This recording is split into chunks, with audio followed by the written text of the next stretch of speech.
Alors la preuve que nañ waxante dëgg le ministre des Sénégalais de l'extérieur lu muy jëriñ le ministre des Sénégalais de l'extérieur lu muy jëriñul dara parce que ñoom ñoo war a défendre intérêt sénégalais yi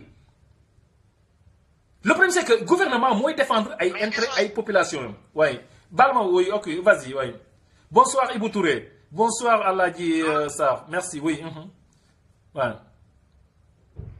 allo Babacar. mais c'est vrai loolu dëgg la mais ñoom dañ lay imposer condition bi ngay bañ a def sax loolu lañ lay imposer obligatoirement nga teg ko pour am accès à l'ambassade pour mun a dugal say këyit parce que tu n'as pas le choix tu es obligé nga def ko ba pare lu mu wax noonu affaire 40 000 parce que man récemment rek am na sama benn nijaay yow xam nga ko Jilaani Abdou Dem Jaay xam naa ko dama ko defaral invitation fii national bu di nga jóge keroog ñu accordé waaw invitation bi ma envoyé ko invitation bi mu ut que di war a ut yëpp fay 40 000 ñu rejeté demande de visa bi ne amuñu assurance boo xam ne da leen di wan ne kii su demee du dellu si ba pare delluwuñ ko 40 000 xoolal ba loolu rek li tax ñu dénégar ko jox ñu ko visa mooy am benn garantie bi wane ne kii su demee Espagne vacances waaw dina dellu si ba pare 40 000 yi mu fay kenn delloo ko xoolal ma loolu rek man loolu mooy li ma naqari 40 000 francs CFA waaye confirmé la li la sawaay wax ne problème yooyu yëpp dafa nekk tamit aussi Afrique lépp yoo xam ne am na yeneen jours yoo xam ne mun nañ si débattre daal tout à fait waaye waaw non vraiment merci beaucoup Babacar bi yéen a dégg témoignage Babacar bi aussi di confirmer li ñu doon wax léegi kontaan na waaye exactement kontaan nañ trop parce que aussi c'est bien beau problème bi aussi nekkul tamit si état bi kese quoi tout à fait non administratif bi aussi tamit oui ay problème individuel yoo xam ne nit si dañ koy dund si administratif personnel yi mais le c'est que gis na Babacar mais wax naa leen ko problème bi xam nga lan la Babacar ñun suñ ko dul wax duñ ko kaas coow lu amul bu ci coow amul état bi du intervenir exactement parce que état xoolal gis nga état wax naa la ko état ak état ay affaire u intérêt la est-ce que ma li ma la te imagine toi je suis de Ibou dogguma la sax waaw dogguma la allo Babacar wala Angleterre nga defar say jabar ay këyit yu normal ay këyit yu leer pour andi groupement familial envoyé ko ñu la jox visa wala ñu national te da nga gis Bercy bi ñoo xam ne ay vaurien ñu dugal leen presque 800 personnes yoo xam ne ambassade Espagne dañ di délivrer visa pour ñu ñëw Bercy te yow da ngay nekk fi leen de say këyit yu normal jox leen ko duñ ko non mais attention gis nga ñi ngay gis noonu ñuy jox visa ku tëb ambassade Espagne jox la visa ku tëb ambassade Espagne jox la visa ci Bercy mais dañuy joxe xaalis de gisal ay gardien ay jaaykatu jën ay di mais ñooñu looloy problème bi gis nga maa ngi leen di wax Babacar xam nga ñun ñu ngi naan yaa may dégg moom xam nga boo gisee consul occidentaux yi nekk Sénégal di ñemee magouiller est-ce que lu tax est-ce que xam ngeen lu tax parce que ay ministre de la République ñooy dem di leen gis di magouiller ak ñoom ay généraux ay ceci ay cela ay commissaire de police ay ceci cela ñooy dem di leen gis di magouiller loolu moo leen di yokk courage mais li ñuy def Sénégal ñoom yemuñ ko def seen dëkk yi looloo tax yow boo demee di kaas kenn du la faale waaye kenn du la faale exactement mais c'est ça waaye mais moom noonu lay wax nag muy jar nag souvent aussi sénégalais ay problème yu mel nii su arrivé ñaar ñett mais ñëpp descendre devant l'ambassade parce que nee naa la ambassade benn am allo je te dis une chose Ibrahima waaw sama bopp sama famille bu ñu jotee seen accord regroupement familial waaw man sama bopp man maa dem ba dugg si biir consul bi ambassade Espagne waaw di wax ak tubaab bi ne ma naa génn si biti ñay nekk sa biti mooy ñoo ñu taxaw si mbedd oui mooy xam naa ko li ma lay wax rek oui affaire yi ngay am information après ce que j'ai obligé à faire dama gis foofu benn waay boo xam ne waaw booleel waa ji ne ma saay bul sonn bul nekk fii di dugg si ambassade bi di jël jox ma këyit yëpp nga jox ma temps de xaalis jox ma këyit yëpp nga toog sa kër ma dugalal la affaire yi nga jot sa accord gis nga yow sama famille ñoom gis nga leen après nan laa mujjee def waa jooju noonu nekk si bunt bi ma wéeru foofu waaw moom laa mujjee jox këyit yëpp imaginer loolu rek xam nga yow xam nga li problème yow xam nga par exemple yaa ngi sa carte séjour espagnol comprendre xam nga yaa ngi légalement en Espagne comprendre nga le problème c'est que Baba imagine ñu def ko koo xamante ne Sénégal la nekk yaa ngi dégg bëgg visa allo oh merci Babacar dafa dagg mais merci beaucoup Babacar sa intervention bi aussi am na solo franchement merci beaucoup gars yi baal leen ma Babacar intervention bi am na solo li Babacar doon wax noonu vraiment merci Babacar Senghor ci sa intervention bi am na solo trop et merci encore une fois muy confirmer rek gars yi li ñu ambassade occidentaux yi di teg suñu biir dëkk te suñu état yi pourtant xam nañ ko bu baax a baax état au Sénégal ñoo leen gën a xam luñu moo tax ma leen lii xew Libye ci suñu biir réew yi la commencé nañu kaasagum lii xew ci suñu biir dëkk d'abord balaa parce que pour bu ñu bëggee xale yi nañu waxante dëgg xale bu góor gars yi bu majeur jàng école am yàqu na mënu ko bëgg a kar rek ci ay jàng métier boo xamante ne par exemple mënu ci génn benn xale bu am jom doo mën a jóg di yeewu di gis sa papa ak sa yaay di daw nekk ay màgget di kërti pour loo añee wala loo ndékkee yow boo xëyee 200 francs yoo jëndee ataay sax mënoo ko am booy tux mënoo jënd sax benn cigarette qu'on se dise la vérité donc balaa ngay ne xam nga nit balaa nga koy ne bul def lii day fekk nga ne ko jàppal si lii parce que mënuñu tamit bëgg rek ne booy yi s'il vous plaît bu leen jël yoonu suuf bi bu leen jël gaal yi toog leen ngeen croiser les bras loolu tamit kenn mënu nañu waxante dëgg mënoo leen ko wax bala ngay ne nit ki toogal da nga koy bu toogee day am ci lu mu jàpp d'abord te nee naa ne encore une fois bu ngeen gisee ambassade occidentaux yi ñemee nekk Afrique di escroquer nit ñi parce que wax naa leen ko encore une fois ñoom dañuy manque parce que man xam naa ñu bëri ñoo xamante ne dañ daan lijjanti ay visa pour te dire que man circuit bi ñëpp a xam nu muy demee ay haut gradé sénégalais dañ ciy bokk gars yi dañ lay wax carrément ne 5 millions yi nga ñuy fay du pour man kenn te dama ci xamoon koo xam ne dama daan dem këram gis bu jotee xaalis bi dama fa dañ gis ñuy ñëw guddi ñuy pàccoo xaalis bi ak koo xamante ne moom mooy yóbbul consul bi directement xaalisam loolu nañ kaasagum loolu comme ça ñu ñaan encore une fois suñu gouvernement yi lillahi ñun yéen di ñaan encore une fois ñu jéem a assister xale yi def fulaak fayda boo xamante ne ambassadeur occidentaux yi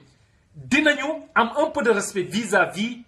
à nos jeunes frères à nos jeunes sœurs ku ñëwati ambassade bu joxee xaalisam buñ ko ñu traité légalement dossier am suñ koy may visa ñu may ko suñ ko dul may visa ñu delloo ko xaalisam mais jël sa xaalis jël sa dossier 3-4 jours jox la rendez-vous nga ñëw ñu sànni la sa passeport nga wax ñu ne la ci biti sa biir réew en toute sincérité ab tubaab taxaw sa biir loolu du esclavage ab tubaab taxaw sa biir réew jël sa xaalis ngay wax sa biir dëkk mu ne la ci biti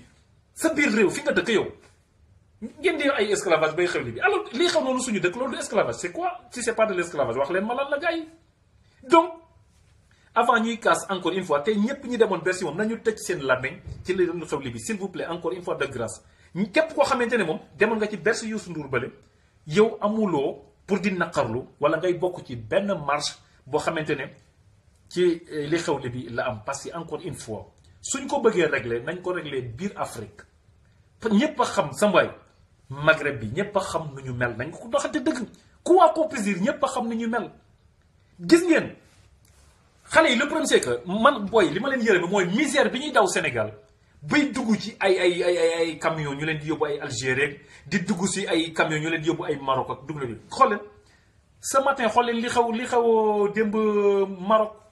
Maroc distribution alimentaire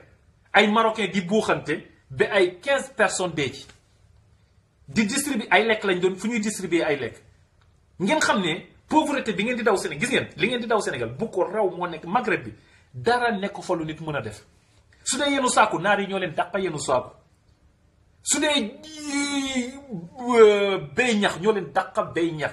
wuy moom gis nga lu ngeen mën a nangu naar yi nangu nañu dañuy nangu lu ko raw donc jarul ko dem leen ci ambassade yi ngeen ut légalement seen visa de grâce ku yàlla gis ngeen yàlla ku mu tudd sa wërsëg Europe allah kuli al da nga ko jël si mais franchement Europe actuellement jarul risquer sa bakkan jarul risquer seen bakkan encore une fois man wax naa leen ko ku jàppul si dara duma la ne toogal nañ waxante dëgg parce que quoi qu'on puisse dire bu la yàlla dimbalee nga dugg Europe nga am ay kayit yu légal bu dee borom jom nga bu dee 100 euros sax mun nga ko jël di yónnee sa yaay bu dee 50 euros mun nga ko di jël di yónnee sa papa te dina leen jëriñ te doom ju ne ñëpp a xam nañ waxante dëgg booy yi ngeen di gis ñuy booy yi di jël yoonu suuf yëpp ñëpp ay borom jom lañu sans exception nañ waxante dëgg kenn jógul di risquer bakkanam noonu ku ñàkk jom du ko def borom jom dëgg moo koy def donc ñooñu xam ngeen ko am jom bu tollu noonu suñ ko dimbale woon lu tuuti dëkkam bi mu dëkk gars yi kon dina jéem a def dara xam ngeen ne mais que voulez-vous nañu waxante dëgg encore une fois immigré yi ñoom aussi ay ngandu responsabilité lañu ci li tax booy di jël ay yooni suuf ak ay yoonu gaal ma wax leen lu tax parce que nañ waxante dëgg yéen a ko gis yéen ñëpp ah gars yaa ngi dañuy bersi ku xëy xale bu jigéen bu ci xëy sol soro bu rafet bu dee xale bu góor mu sol chemise am bu rafet braille takk cravate posté photo page Facebook naan Bercy validé ah nañu waxante dëgg yow kon nga jógee bërki dem peut-être gaal yi nga jël wala yoonu suuf bi peut-être yow amoo sax dañ la héberger man li ñu leen boy def leen attention photo yi ngeen di gis Facebook c'est de trompe-l'œil gars yi li ñu leen di wax téléphone ak li ñu leen di won ci ay page Facebook du dëgg ubbi leen seen buy ma dañ ne moo film yi ngeen di seetaan c'est la même chose loolu yëpp c'est du leurre dara du ci dëgg li ñu leen di won ay page bi ñi ngeen di gis ñu taxaw Bercy yëpp di leen poster ay photo naan Bercy validé Bercy dañuy fen lekkuñu naanuñu tànnewuñu leen man maa leen koy wax gis ngeen nag xam ngeen ne ku yore liggéeyam daw toute la semaine di nga tal lu dul ay Youssou Ndour ak Bercy ku xëy toute la semaine liggéey du lundi au vendredi di nga tal leneen lu dul Bercy bu leen déglu ñii di leen poster ay photo naa ay Bercy dañuy duul muy góor muy jigéen man maa leen ko wax ay nit ñu ñàkk jom lañu bu leen topp ñun duñu ay royukaay ko xam ngeen ne buy ma nit ku responsable tuuti du ngeen ko gis buntu Bercy ay mbandkat kese ay mbandkat taxawaalukat yi ñoom ñooy dajale ay bunt parce que ñoom loolu mooy seen dund donc bu leen xool ci seen photo yi ñuy publier ci page Facebook yi dañuy duul da ngeen ci gis ku dem weeru ci oto jàmbur sax wuy ma photo wu ci posté ko dara du ci dëgg c'est du leurre ay duul la bu leen déglu moodu yi billahi wallahi gis nga kuy duul si àdduna moodu moo la dàqa duul ak faatu yi ni ñuy noyee la ñuy duule lu ñu leen wax du dëgg lu ñu leen di woon du dëgg booy ubbi leen seen xel yi ngir yàlla ngeen jéem a réfléchir li leen moo di wax li ñun ñëpp a ci yem nag ci laa bokk lu ñu leen di wax dañuy duul lu leen fi nit di gëmloo du dëgg awuy ma genn wàll gi dañ leen di héberger bu ñu añee du ñu reer ñëw leen fii ngeen topp foyer yi ngeen xool ñaata seen mais nekk ci foyer aussi taxul a bon ça je l'ai dit encore une fois am na ay borom jom yoo xamante ni ñu ngi ci foyer mais ñooñu ay borom jom lañu mais dama leen ne genn wàll gii di taxaw ay buntu Bercy wala dem ba Tour Eiffel di poster ay photo ci page Facebook yëpp ay duul la je vous le dis faites attention liñ leen di def ay trompe-l'œil la moo genn wàll gis nga gars yi ngir illaahi wa rasuli ubbi leen seen xel yi ku am xaalis gis dama leen di wax benn affaire gis ngeen ku am xaalis du doon immigré ku am teraanga doo doon immigré teraanga boo ko amee fa nga dëkk ngay toog fa la neexe yéen ñi toog Sénégal yéen ñay borom teraanga yi man yéen laa ñee yéen a jarañee ñi toog Sénégal di faj seeni soxla ñoo jarañee mais pas ku nekk Europe amul duul beeg duul booloo jeex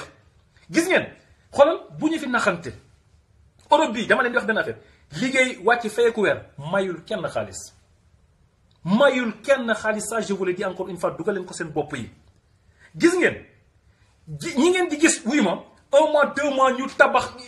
R+1 billahi wallahi maa ngi leen koy wax encore une fois bu ngeen xamoon la ñuy def genn wàll ku ngeen ko gis mu koy deful lu légal deful lu légal fii liggéey bu légal mayu la 3 mois R+1 mayu la sax 1 an R+1 man maa leen ko wax gars yi genn wàll gi drogue mais nag l'argent facile noonu lay demee yéen a xale jigéen yi la ñuy def ba taxaw ay photo di ay buntu berse yore seen oto di photo bu leen xam la ñuy def ñen ñi drogue la ñuy jaay ñen ñi di prostitué wu c'est ça la vérité loolu moo fi am parce que il faut que ñii nañ waxante dëgg aussi il faut que finalement ñuy wax li am Europe pour ñu bàyyi suñu xale yi ñuy yàq ba xale yi di risqué ndeysaan seen i bakkan ni ba di dee ci àll bi gratuitement xale yi dee ci àll bi gratuitement gi yëpp genn wàll gi moodu yeeg faatu yi ñoom ñoo leen ci dugal ku ci jóg ab robb wala nga taxawaalu ba ñu jënd la ay dàll wala nga jaay sa lu bon ba jënd benn chemise bu rafet taxaw di poster di publier rek ay Facebook billahi wa rasul arrêtez s'il vous plaît dee leen wax billahi wala kenn ci yéen du leen won fa mu dëkk kenn ci yéen maa leen koy wax du leen won fa mu dañ leen woon yëpp dañuy duul dara du ci dëgg bu ngeen billahi booy ma balaa ngeen di xam lu ma leen di wax ku la ci naan boo ñëwee ma héberger la du wàccal fii nga woo ko téléphone du décroché ku leen fi ne boo ñëwee ma héberger la wàcc leen bu ngeen ko wooy du décroché day duul parce que balaa moo nelaw 115 lay woo bu nekkee France bu nekkul France beneen décret boo demee dañ ko héberger benn lal la fa am benn lal lay fay benn lal xam na waxuma leen fay chambre de lal xam ngeen lal les lits superposés la dañuy jël 3 wala 4 lal yu teglantoo kii tëdd ci suuf kii tëdd bi ci topp kii tëdd loolu la ñuy wax poste boo demee Italie loolu la gars yi di wax poste ñen ñi loolu la ñuy fay ñooñu nag ñooy bàyyi seen benn lal boobu nga xamante ne wuy ma ñaari liir xajuñu ci lal bi ñooy bàyyi loolu noonu ñëw di publier ay photo page Facebook naan leen waaye booy Bercy validé Tour Eiffel dañuy duul moo doo dàqa duulu yàlla sakk maa leen koy wax billaahi parfois nga woo ci kenn sax man la gars yi may ma droite damay dawal billaahi wallahi vélo sax mënu ko dawal vélo sax amu ko bay nañu ubbi suñu xelu nit ñi ngi lillaahi wa rasuli encore une fois ngeen s'il vous plaît dama leen koy ñaan ngeen di jàllale message yi pour que jeunes yi mun ci di jot moo di billaahi ay mbandkat kese ku ngeen gis muy def yenn yi jarul sax ñee gis ne nit ku responsable xam li yéen ku yor dara nañu waxante dëgg ku yor dara di nga bàyyi say mbokk Sénégal naan da ngay immigré qu'on se dise la vérité moodu yi lekkuñu naanuñu lu ñuy photo pose bi ay duul la ay fen la lekkuñu naanuñu encore une fois j'insiste là-dessus donc yéen ñi nekk Sénégal parce que nañu waxante dëgg boo jógee si koñ barki de mboo njaay jël gaal wala nga jël kii ñëw fii gañ dem jaay sa benn paquetu bon nañu waxante dëgg am ci 300 € la 400 € nga jël 400 € yi dem jënd si benn paire basket bu bees jënd si benn chemise jënd si benn jean dem taxaw buntu Tour Eiffel photo wu weeru ci benn oto jàmbur photo wu publier ko Facebook naan ay Bercy validé ay Tour Eiffel validé booy bu leen déglu dañuy duul billaahi yéen xale yu jigéen yi Sénégal laay wax billaahi sama classe jeeg ñépp a si yem billaahi lu leen moodu di woo di wax fii day duul lekk ñun ñépp a yem lekkuñu naanuñu genn wàll gi nee naa la boo fi wàccee billaahi boo leen wooyee téléphone dootuñu la jël bu ñu lay gondi bi yëpp parce que yaa nga Sénégal ñu xalaat ne mënoo fi waaye bés boo amee visa ca nga leen di gëj a dégg bés boo amee visa ca nga leen di gëj a dégg boo ne cëpp fii laaj leen booy ma ne la ñoom ñëpp nañu xam nga li problème bi ñëpp dañu waroon di billaahi fii bu guddi xëyoon doon fi bëccëg di ngeen waaru di ngeen yaakaar ne gars yi du xanaa lii la ñuy dund li ñuy dund ak li ñu leen di wax du dëgg du li ñu leen di won c'est des mensonges faut pas les écouter de grâce bu leen ñu déglu su ku ma fi gis ma weeru ci oto di photo jàmbur laa weeru di moomu ma ko guddi moomu ma ko bëccëg waaw fii nañ waxante dëgg ñenaa leen ñi am teraanga yépp a ngi Sénégal ñun ñi fi nekk nii amuñu gat du ci ndey du ci bàyyi takkuñu ko lekkuñu ko naanuñ ko man su ma amoon li ma gënal ca sama wetu yaay jëlee laay toog chaque suba ma gis ko ak sama rakk yi nañ waxante dëgg kon du ma nekk fii di tardé sama bopp si àll bi fii gat nekku fii dañuy duul liñ leen di wax dara du ci dëgg donc jarul lillahi wa rasuli gars yi ngeen di jël ay gaal jarul ay jël ay camion di traverser désert bi di dem ay Algérie ay Maroc problème yi fa nekk moo ëpp problème yi nekk Sénégal bu dee ñi nekk Europe ñoo lekkul naanul astement nga bëgg a dem Maroc wala ngay dem ay Algérie ay dugg na fii jaru ko lillahi wa rasuli dem leen si ambassade yi ngeen ñaan légalement visa suñu la mayee mun nga ñëw voyager légalement suñu la mayul nga jéem a kërti waat dàq seen wasa mais encore une fois ñuy interpeller pouvoir bi ñu taxawu lillahi wa rasuli aussi injustice bi nga xamante ne ambassadeur occidentaux yi ñu ngi koy teg suñu xale yi aussi état bi ñun nañ ci dimbale c'est pas normal ñuy jël xaalisu nit ñi duñ leen may visa duñ leen delloo seen xaalis c'est abusé qu'on se dise la vérité tubaab yi loolu duñ ko nangu fi ñu dëkk lu tax ñun Afrique ñu suñu état yi di leen ko nangul nañ waxante dëgg te ñun bu ñu fa taxawee di wax ku wax ngeen ne daa contre Macky Sall ku wax ngeen ne daa contre diw lu ñuy wax ngeen ne da ngaa réew lu ñuy wax ngeen ne lii ngeen ne lu ngeen bëgg ñu def que voulez-vous lan la ñuy def moo tax aussi li ma leen di wax ku ci rëcc ci misère ba le Sénégal boo ne cëpp fi rek jël sa téléphone commencé duul billaahi wallahi moo di bu ngeen xamoon ni ñuy fene di ngeen ñu moytu xoolal moytu bu nga xamante ne xamu leen ko waaye da nga ciy woo nit wuy ma man la woy mairie lay liggéey bien sûr wala woy hôpital lay liggéey bien sûr mun na liggéey mairie mun na liggéey hôpital waaye ñëwal ba gis lu muy liggéey mairie kay am na ñu yore camion yi di bale mbedd yi hôpital am na ñuy raxas douche yi évidemment liñ lay woy aéroport lay liggéey si liggéey aéroport am na kañ mais looy liggéey aéroport gis nga moo tax ma leen gars yi encore une fois bu leen basé wu ci ay photo page Facebook gis ngeen ñi am solo Europe du ngeen mës a gis seen photo page Facebook waaw excusez-moi ma jël kii dafa allo allo allo waaw Tafa waaw delloo ziar waaw merci beaucoup Tafa waaw non amul problème man kay maay jégalu ci coupure yi quoi man maay jégalu vas-y ñu ngi lay déglu. tey moom da nga dugg ci débat bu intéressant. merci beaucoup Tafa merci. nit ñi moom léegi dëgg moom moo jafe ndax. nit ki moom boo ko waxee dëgg. gis nga ragal naa ne ci bari yenn risques yi moom du non buñ doon wax dëgg ñun buñ doon woote Sénégal di wax dëgg wala di wane dëgg xoolal benn booy du fi risqué. waaw suñ doon wane booy ne ñun dañ xiifa ñuy bëgg a rey coono ñuy bëgg a rey benn booy du risqué nañu waxante dëgg waaw. mais xam nga li nga waxoon. sànq rek ne li xew Libye. sunu gouvernement yi ñoom ñoo ko créé. waay. ndax man mënuma comprendre ñun Sénégalais nga xam ne nii France moo ñu colonisé woon. suñuy maam nga xam ne nii dañoo guerre. pour ñu libérer France. nga xam ne nii ay jamono sax dañ doon wax Sénégal am na ci comme 4 communes yoo xam ne nii def naa ne Saint-Louis ak Gorée ak.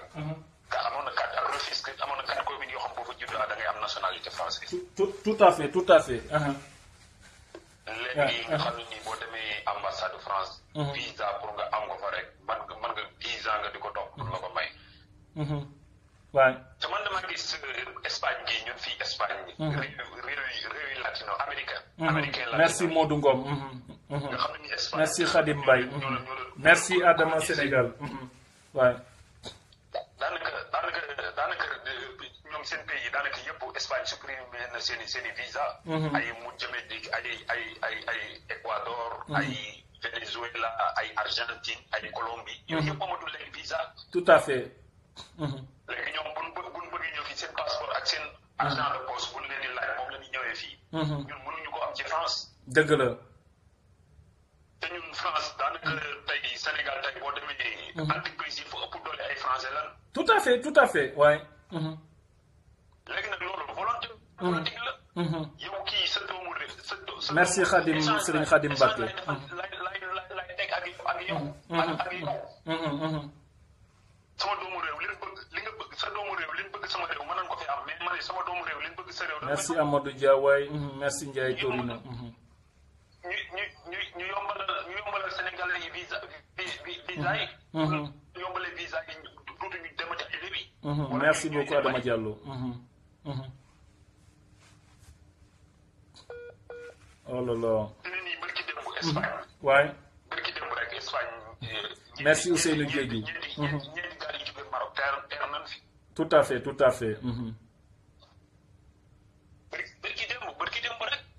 merci beaucoup Sal Khalifa. tout à fait. seddaay baa ngi dugg tout à fait man vraiment ça m'a fait de la peine xale yi billahi ça m'a fait de la peine waaye merci beaucoup Cissé Baye merci Madina Touba waaye merci Ndeye Mariem merci Serigne Diagne waaye merci Amadou Diallo tout à fait merci Ousmane Ndiaye dëgg la Tafa waaye merci beaucoup Baye Zallo merci Guèye Teranga ci yenn conditions yi jaru ko waaye ne ko jaru ko. mais nag fi ne nii moom li ma la si mën a wax mooy. ñun Sénégalais yi ci boppam ñoo war a mobiliser wu. tout à fait. sunu gouvernement yi nag léegi nag dafa doon ji. mënuñoo nekk ci souffrance boo xam ne nii. merci beaucoup Sidi Sow. ndax yow fi ne nii dama li ma lay mën a expliquer. waaw li nga waxoon rek ne li xew li si bari sunu gouvernement yi ñoo ko indi.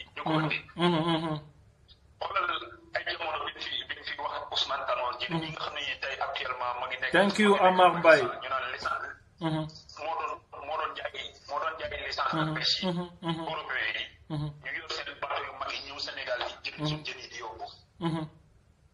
te xoolal secteur boobu laa la wax lim daan lii si ay jeunes. man Mbour jamono ba ma fa daan nekk laa la wax. merci Koli Diop.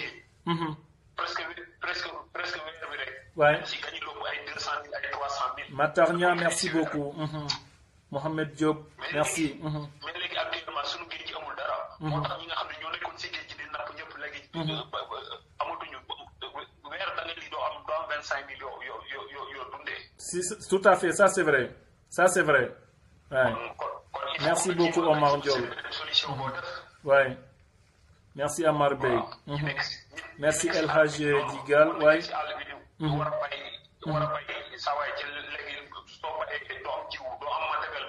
Merci Omar Thiam. Merci Mbaye Babacar Bow. Amar Mbaye, merci Mbaye. Adama Rebus Diallo, merci. waaye tout à fait loolu moom dëgg la Tafa loolu moom dëgg la dinaa dellu si ci yow Tafa am na gars yi insisté nii ci ligne bi allo. waaw dinaa dellu si waat ci yow léegi parce que am na gars yu insisté nii ci ligne bi merci beaucoup Pape Diouf waaye mais lu am solo nga wax nii bon merci Tafa vraiment am na solo gis nga gars yi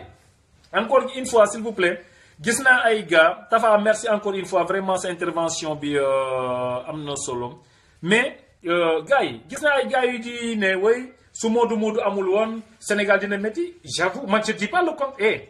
waxuma ne émigration amul njëriñ j'ai jamais dit ça waxuma loolu man dama ne nit mën nga immigration mën nga liggéey mën nga teral say waajur mën nga dimbale koo war a dimbale mais dama ne gars yi trompe-l'œil bi ñuy def ñi nekk Sénégal par exemple trompe bi ñuy trompe ñi nekk Sénégal man si loolu laay kaas mais waxuma ne immigration baaxul man ne naa booyee wax na leen lu raison de plus ma ne leen ku mun a am visa kay vraiment demal nga sa visa parce que boo amee yoon bu baax en toute sincérité booy ñëwee fi boo amee ay kayit yu légal nañu waxante dëgg coono Europe bu ñu koy wax parce que nit ki amul ay kayit yu légal mais aussi am nga ay kayit yu légal aussi nga nekk boroom jom parce que Europe dara yomb fii mais gars yi dañuy woon booy comme si fii nañu waxante dëgg dañuy sëgg di for xaalis nañu yéen xam ngeen bu baax fi may waxee nañu waxante dëgg mais waxuma ne immigration j'avoue ku ne xam na ne déjà la Banque mondiale ñoom ñoo publier kañ ne li immigré di envoyé en Sénégal déjà prenons l'exemple de notre pays Sénégal li fa immigré yi envoyé je pense en 2016 moo ëpp aide européen bi donc immigration bi am na solo mais dama ne trompe-l'œil bi ñuy def sur la page Facebook di tromper nit ñi seen yéen gars yi billahi bu ngeen xamoon ñaata jigéen la ay moodu yàq seen sëy wala ñuy fekk leen ñuy liggéey Sénégal ñu fen leen a fen ba kooku bàyyi liggéeyam ñëw fi te fekk lañ leen dig dara du amu ci wala nekkul wala ñu dig ci lenn ba nit ki ba takk ko te fekk loolu ñuy wax dara amu ci gars yi nañ waxante dëgg li may wax gënu ma leen ko xam nañ waxante dëgg bañ ne ko ba yéen xam ngeen bu baax fi may wax nañ waxante dëgg trompe bi ñuy trompe xale bu jigéen boo woo ku ci wooy maa ngi Espagne maa ngi France maa ngi Italie maa ngi Allemagne maa ngi Angleterre ceci cela facilement nga tromper xale bu jigéen boobu mu collaborer parce que ñoom yaakaar nañu ne nekk Europe c'est synonyme de réussite or que non gars yi nañu waxante dëgg fii am na ñuy fanaan ci métro bi am na ñuy fanaan dans la rue am na ñuy fanaan ci ay carton am na ñuy fanaan ci ay tente gars yi am na ñoo xamante ne nañu waxante dëgg suñu leen dimbalewul lu ñu lekk duñ ko am nit boo demee ba suñ la dimbalewul lekk doo lekk gars yi nañu wax dëgg loolu xiif la donc xiif am na fii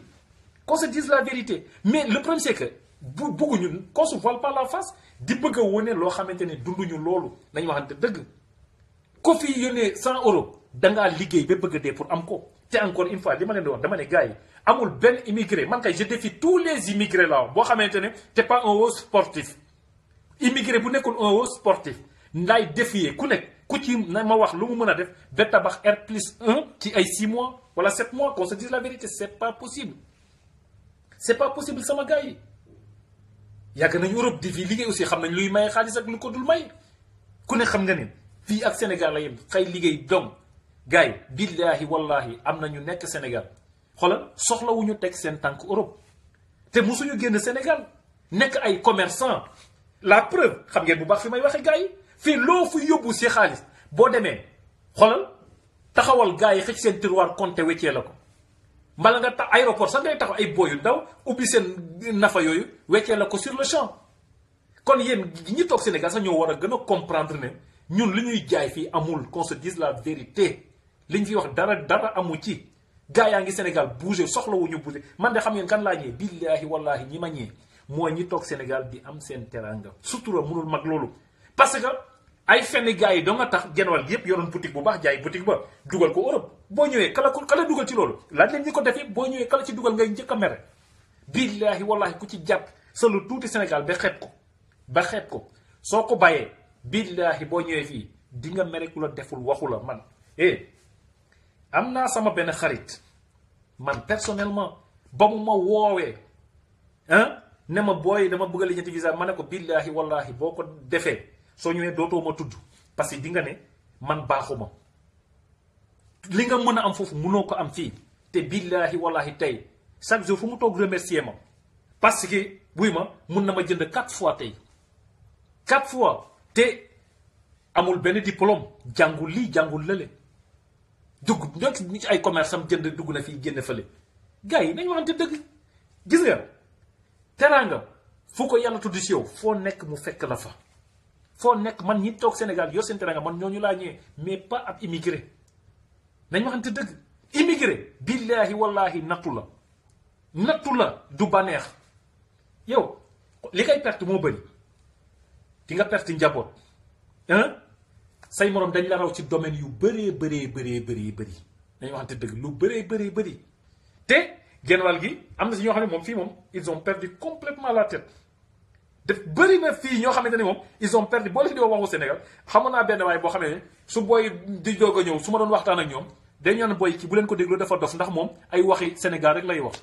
waaye ñu ne moom fay na fii bàmmeelam moom ba bàmmeelam ma ne ko yow tax nga fii bàmmeel mu ne ma Sénégal dafa salte bëggul ñu suul ko xam ngeen bu nit demee ba di raisonné noonu xam ngeen genre yu jaruñu waxal qu'on se dise la vérité te billaahi wallaahi borom mënoon naa waxtoon ñu bëri xam nañ ko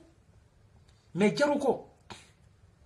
ne ko jaru ko moo tax ma ne leen ay berse ay dugg na fii gën bu leen xool kuy publier ay photo ay loolu ay mbandkat yi la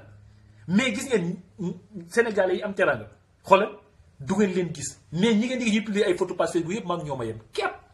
dañuy taxawaalu donc jàpp nuñu ci lenn lu légal faut pas écouter des gens comme ça mais ñi jàpp ci dara dëgg-dëgg du ngeen leen gis du ngeen leen dégg parce que amuñu sax ay jotu Facebook ak ay dugg na fi ay génn na fële taxawaalukat nag dafa bëri Europe am na ñoo xam ne bu ñu yegg si le lendemain ñu bënn seen nopp rof fa jaaro bu daawuñu tux Sénégal commencé tux cigarette waaw xool dund boobu moo am fii li fi nit ñi di dund réel billahi c'est diamétralement opposé ak li ñu leen di woon ci ay page Facebook ak li ñu leen di wax téléphone c'est pas vrai genwal yëpp ay dul la ça franchement loolu laa bëgg na terminer di ñaan encore une fois suñu xale yi lillahi wa rasul yi message boobu moom man dama bëgg ngeen jàlle ma ko booy ku ci xam xale mu naan la ay dafa bëgg a jël ay gaal dissuadé ko nga ne ko jaroo ko quoi qu'on puisse dire Europe loo fi mën a bakkan moom gars yi jaru ko jarul risqué sa bakkante dëkku naar yi billaahi fitna moo la fay fekk mais du loo fa mën a am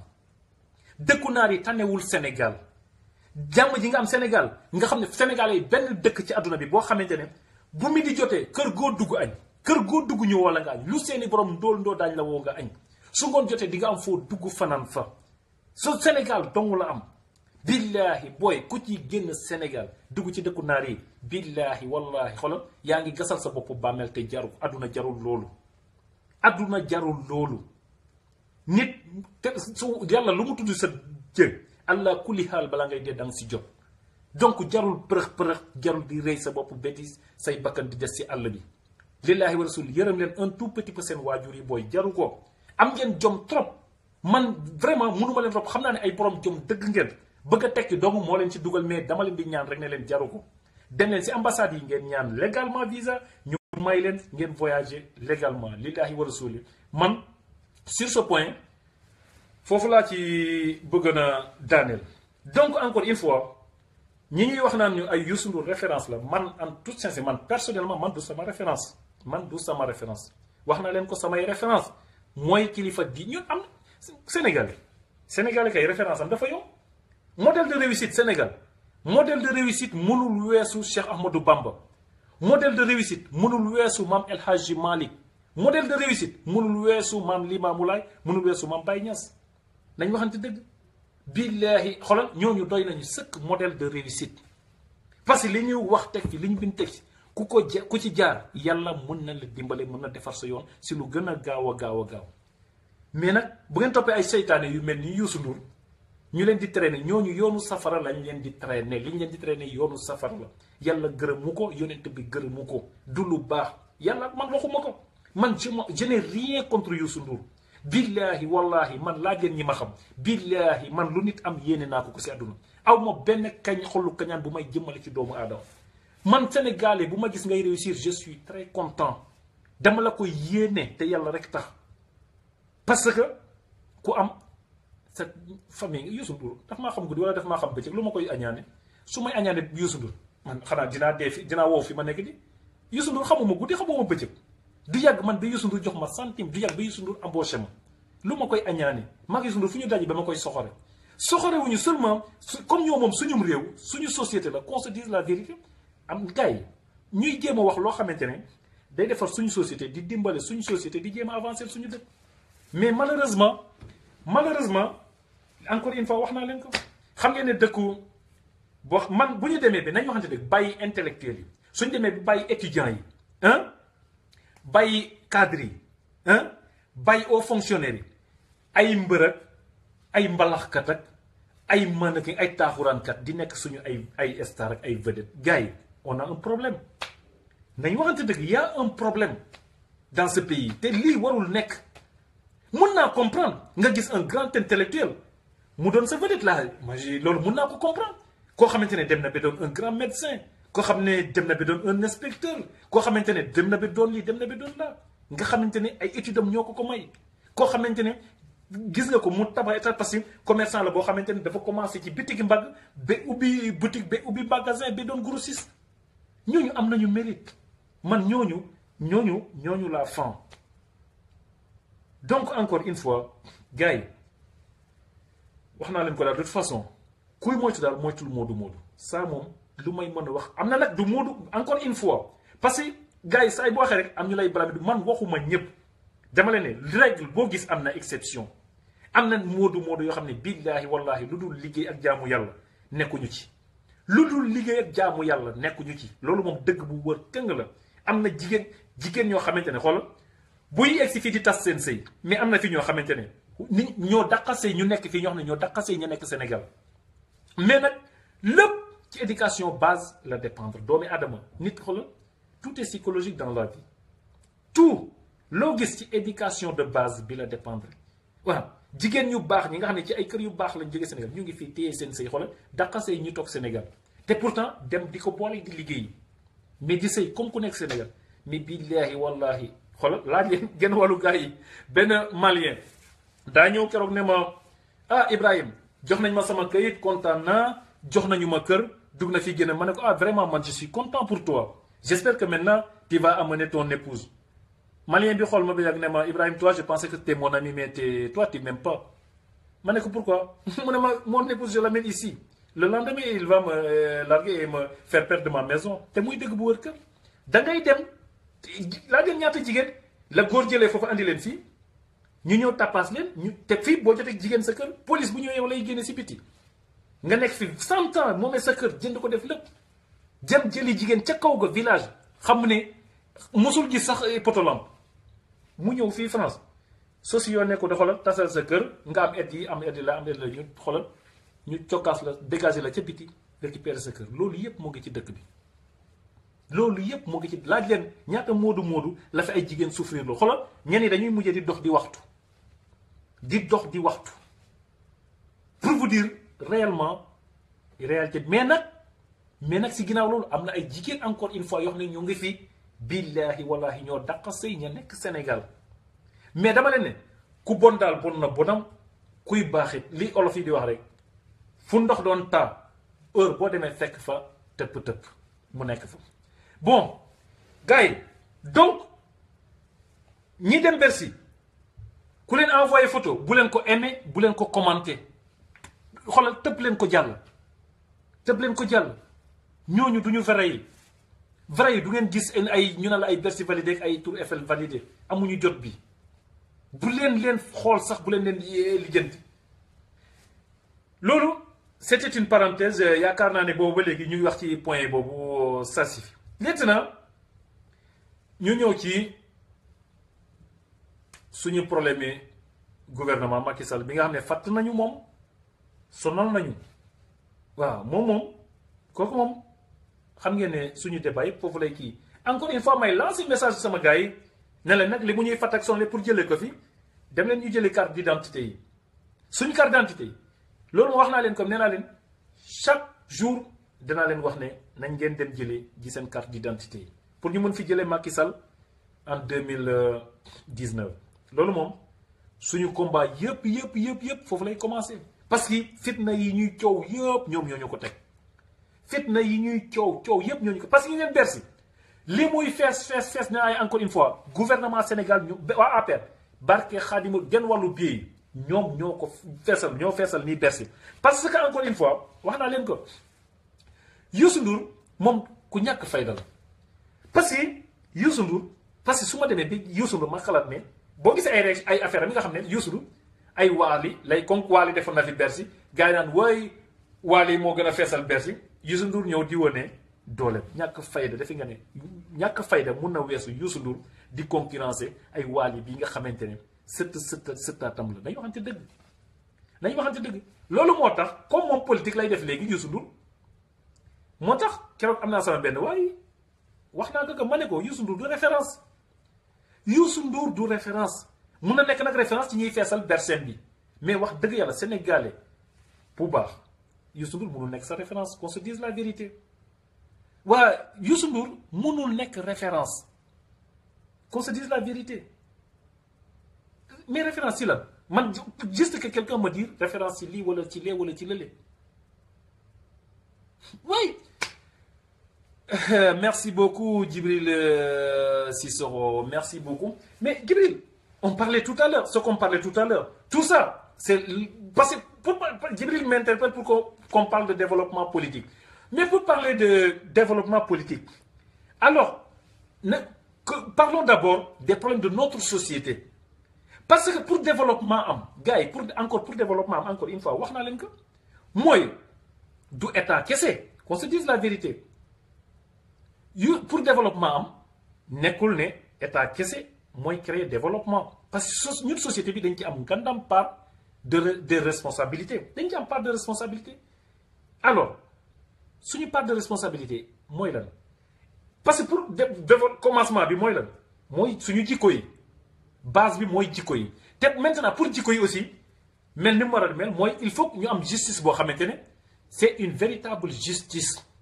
waaye justice foog justice bu dëggu am d'abord parce que bu justice bu dëggu amul qu'on se dise la vérité gars yi benn développement mënul am avant ñuy mën a espérer ay développement nañu am justice boo xamante ne justice boo xam ne ñëpp a ci yem amul kumba am ndey amul ko am ndey mais qu'on se dise la vérité ce qui se passe au Sénégal ak Khalifa Sall loolu ban façon justice la li xew ak Karim Wade ban façon justice boo xamante ne yow ku contre Macky Sall rek ngay tëj ku contre Macky Sall nga di ko tëj nañu waxante dëgg yow justice boo xamante ne tout Macky Sall doit faire l'unanimité tous les Sénégalais doivent se ranger derrière Macky Sall te ñu ne dañ nekk dans une république kay gars yi unanimité mënu fa am sinon ñu wax ñu ne alors nekkatuñu ci république léegi ci monocratie lañ nekk monocratie moom mooy benn président benn roi lay doon sax pas président il sera un roi nañu waxante dëgg te ñu nekkuñu foofu Sénégal du royaume c'est une république gars yi il faut gars yi di fàttaliku loolu donc mënu leen a wax ba ñiy contre Macky Sall duñu contre Macky Sall te contre Macky Sall bu ñu contre Macky Sall mais gars yi ñi ko contre yëpp nous avons de bonnes raisons pour être contre Macky Sall. On n'est pas contre Macky Sall parce qu'il s'appelle Macky Sall. On n'est pas contre Macky Sall parce qu'il est à l'opoulant. On n'est pas contre Macky Sall parce qu'il habite la région de Fatick. C'est pas vrai. Tout ça c'est faux, c'est pas vrai. Si on est contre Macky Sall, on est contre la politique économique de Macky Sall. pas la personne de Macky Sall. La personne de Macky Sall n'intéresse personne. Mais gars, lan ngeen bëgg Macky Sall moo ñëw demander le pouvoir sur la base de mensonges. Loolu moom il faut muy leer, sur la base de mensonges lañ voté le Macky Sall, parce que Macky Sall li mu dig Sénégalais bi ñu voté ko ñëpp a xam ne ba mu faloo ak li mu doon diggaat ak bi mu faloo tout le monde sait que c'est totalement le contraire. Léegi ngeen bëgg duñ ko compte. Qu'est-ce que vous voulez en toute sincérité? Qu'est-ce que vous voulez? Yéen da ngeen bëgg daal man non en tout cas avec ça naka ngeen bëggee ñu développer? On peut pas développer dans ces conditions, parce que gis ngeen gars yi fii France bu ngeen gisee par exemple Hollande démissionné ba Macron di gagné lan moo ko waral? ngeen foog ne bu Hollande malgré ci sondage yi il était tout le temps en bas des sondages, mais bu nekkoon Sénégal du mës a démissionné, parce que ñëpp xam nañ ne vote bi du refléter li population bi di dund au Sénégal. Vote bi du refléter li Sénégal, mais fii mooy que li nit ñi di dund day refléter wu automatiquement ci vote bi. Hollande moo leen gën a xam ne bu demoon élection écoute day ridiculiser wu. mais bu doon Sénégal du démissionné. Sénégal mun nga doon président bi gën a yées ñëw ñu falaat la. mais lan mooy waral loolu? parce que achat de conscience yi ñuy def dañ jël suñu xaalis flagrant di si jënd ay nit ñëpp teg ci seen bët. Farba Ngom a ngi sàcc suñu xaalis ñëw fi aéroport ñu jàpp ko waaye nga koy dénoncé waaye ay waa APR di la bind di la saaga te di ay sénégalais nga di sénégalais. Léegi comment voulez-vous ñu développer? Comment? On ne peut pas mënuñ développer dans ces conditions, qu'on se dise la vérité. Mënuñu développer dans ces conditions parce que pour développement am mooy que intérêt supérieur de la nation day gën a ñëpp ay intérêt Macky Sall wala ay intérêt Idrissa Seck wala ay intérêt Abdoulaye Wade wala intérêt Massamba wala intérêt Mademba. mais bu fekkente ne yéen intérêt Macky Sall moo leen gën a intérêt Sénégal, qu'on se dise la vérité. nit ñi ñu ngi taxaw dinaan woy saaga Assane Diouf yi saaga Assane Diouf man maa ko njëkk a dénoncé ku koy dénoncé, mais qu'on se dise la vérité. bu Assane Diouf di def laay lire leen message yi ci suuf ngeen xool saaga yi ñaata nit ñooy waa APR ñooy nekk di ko saaga. léegi lu tax ñooñu kenn du dénoncé seeni saaga? ñoom Mame Mbaye Niang bu ñu leen invité ay télé chaque jour li ngeen seen wax yëpp yéen a koy dégg wax mënul amul dara lu mën a développer parce que moom c'est une tête vide. développement am yëpp ci Khalifa Sall sàcc la, Karim Wade sàcc la, Idrissa Seck sàcc la, moom waxam yëpp loolu la. te Macky Sall mii président de la République gën a nekk ñëpp sàcc. c'est là foofu le problème bi nekk moo tax ma leen développement mënul am, qu'on se dise la vérité. parce que bu ñu jëlee koo xam ne moo gën a nekk ñëpp sàcc Sénégal def ko président de la République, koo xam ne moo dàqa fen Sénégal yi def ko président de la République, comment voulez-vous qu'on avance? Comment? Dites-moi comment. te il y a des gens qui sont prêts à voter encore pour Macky Sall. c'est ça le malheur. ñoo xamante ne Macky Sall la leen gënal Sénégal. nañu waxante dëgg mënuñu dëkk ci réew boo xam ne nit ñi amuñu patriotisme ñuy yaakaar ay avancement, qu'on se dise la vérité. c'est là la triste réalité. parce que boo demee ba Macky Sall gënal la Sénégal, mais il y a un problème les gars, sama gars yi. problème am na. intérêt supérieur de la nation moom la ñu war a primer si lépp loo mën ki wax loolu moom côté boo mën a bokk nañu waxante dëgg foo mën a bokk. encore une fois nga di Sénégalais la foo mën a bokk l'intérêt supérieur de la nation daf la war a gënal lépp ak candidat bu mu mën a doon. nañu waxante dëgg. ce n'est pas parce que je supporte Idriss Seck ou je supporte Abdoulaye Wade que ma di leen di jël nag teg leen sur l'intérêt supérieur de la nation. non c'est ça qu'on appelle un militant borné. c'est ça qu'on a. Malheureusement à l'appel il y a que des gens bornés autour de Macky Sall. c'est ça la vérité. parce que yéen jël leen kay promesse électorale u Macky Sall yëpp ces promesses de campagne une par une. toutes ces promesses de campagne, prenez-les une par une. Et vous verrez que Macky Sall est le menteur numéro 1 de la République. Et pourtant, il y a des gens qui sont prêts à voter pour lui. Il y a des gens qui ne veulent pas entendre qu'on pointe du doigt à Macky Sall. C'est inacceptable. On ne peut pas développer économiquement dans un pays comme ça. C'est le problème Sénégal. Bon, c'est mënuñu avancer, mënuñu dem fenn. Parce que dañuy bàyyi les meilleurs, jël les nuls, jiital leen. Mais c'est pas possible. Alors que les Occidentaux, fii gis na France, élection amul ay naxante, élection présidentielle fii Occident, oui moom c'est le meilleur qui passe. amul xol loolu amul sax ay may dugg na fii gën le meilleur candidat qui passe, point barre. Mais chez nous le plus nul peut passer. Le plus nul des nuls peut passer. C'est pas possible qu'on se dise la vérité. C'est pas possible. Ñepp xam nañ ni élection présidentielle yi passé France. Ñepp xam nañ ni Macron, c'était le meilleur profil. Mais dafa ñëw passé facilement. Facilement. Ñoo ngi nii Sénégal. Les deux candidats que nous avons, Idrissa Seck et Macky Sall, tout le monde sait, tous les Sénégalais, je dis sans exception, billahi de tout bord, tous les Sénégalais de tout bord, savent pertinemment que Idrissa Seck est le meilleur candidat. Mais il y a des Sénégalais qui, pour rien au monde, ne votent pas Idrissa Seck. Qu'est-ce que vous voulez que je vous dise? Qu'est-ce que vous voulez? Alors que, si vous faites compter nous, intérêt Sénégal, rek ñu ñëw moom la ñuy miser. Intérêt Sénégal rek. Billahi wala xam ngeen ne kenn du réfléchir deux fois entre Idrissa Seck et Macky Sall. Kenn du réfléchir deux fois. Parce qu'entre les deux, il n'y a pas photo. Encore une fois. Il n'y a pas photo. Si nous voulons développer économiquement, choisissons d'abord les meilleurs profils et les mettre à la tête de l'État. Si vous voulez franchement que le Sénégal bouge, si vous voulez que le Sénégal émerge, il faut qu'on mette à la tête de l'État les meilleures personnes possibles. L'homme qu'il faut à la place qu'il faut. Mais c'est pas possible. Déjà, gis ngeen ko ñaata parti politique ñoo am Sénégal.